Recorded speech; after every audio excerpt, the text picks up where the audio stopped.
You ask Tiger to calculate. This deals with finding the midpoint between 2 points. The midpoint between the 2 points is -4, -17. Let's solve it step by step. Plot the 2 points and calculate the midpoint using the formula. The coordinates of point 1 are, x1 equals -30, y1 equals -8.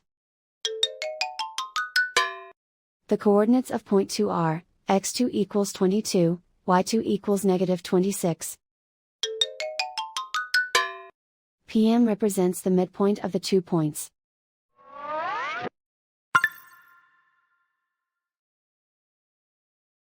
Use the x values in the midpoint formula to find the midpoints x.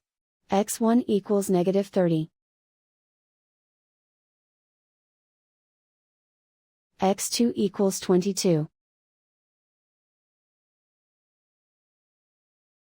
Simplify the arithmetic.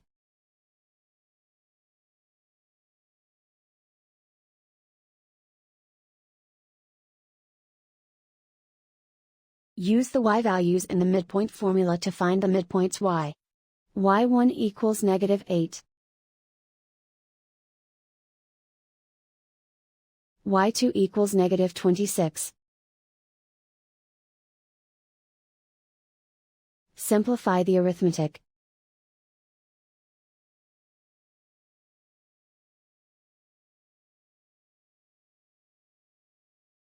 And so, the midpoint is -4, -17.